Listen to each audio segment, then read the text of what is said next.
हरे कृष्णा। आज हम एक बहुत सुंदर विषय के ऊपर चर्चा करेंगे।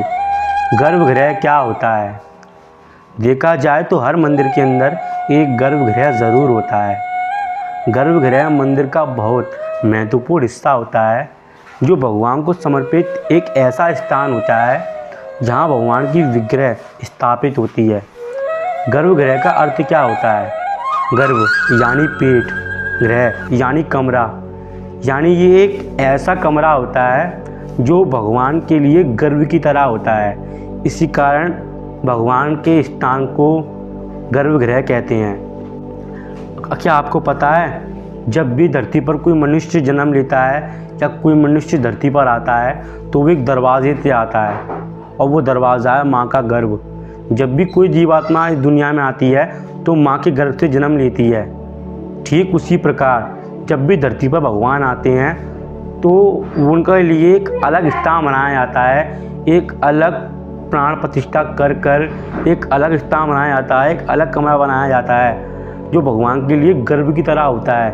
उससे हम गर्भगृह कहते हैं। इसी कारण गर्भगृह में किसी को ज़्यादा देर तक रुकाया नहीं जाता, और कोई गर्भगृह के अंदर ज़्यादा देर तक ठहर नहीं सकता, क्योंकि वहाँ भगवान साक्षात रूप में विराजमान है। वहाँ पर भगवान की पॉजिटिविटी हमेशा रहती है। इसी कारण किसी को गर्भगृह के अंदर प्रवेश नहीं करने देते, क्योंकि अगर कोई व्यक्ति 5 मिनट भी गर्भगृह के अंदर रुक गया तो उसके अंदर अष्टविकार आने लगेंगे। अष्टविकार यानी जब भी हम भगवान का दर्शन करते हैं तो हमारे अंदर अष्टविकार आने लगते हैं, जैसे कि आँखों से अश्रु आना, पसीना आना, चक्कर आना, तापमान बढ़ जाना। तो जब भी हम भगवान का दर्शन करते हैं तो हमारे अंदर ये अष्टविकार आने लगते हैं। इसी कारण कोई भी ज़्यादा देर तक भगवान के गर्भगृह में ठहर नहीं सकता। अगर ज़्यादा देर तक ठहर जाएगा तो वो वहीं पर अपनी शरीर त्याग देगा, क्योंकि वहाँ भगवान की पॉजिटिविटी, भगवान की शक्ति विचरण करती रहती है। इसी कारण किसी को ज़्यादा देर तक गर्भगृह के अंदर ठहरने नहीं देते।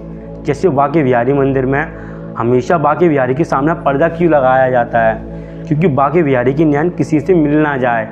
अगर बांके बिहारी के नयन किसी से मिल गए तो बांके बिहारी उसके साथ चल देंगे। ठीक उसी प्रकार गर्भगृह के अंदर किसी को ज़्यादा देर तक रुकने नहीं देते। यहाँ कोई भी ज़्यादा देर तक नहीं रुक सकता। अगर कोई रुक गया तो समझो वो भगवान को पा गया।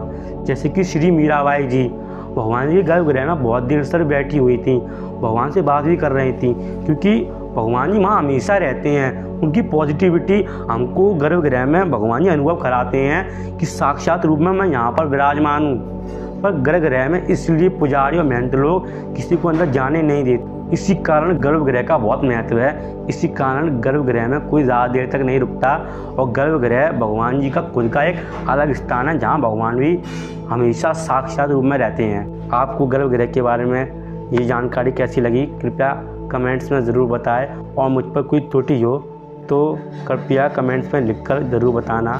हरे कृष्णा, राधे राधे।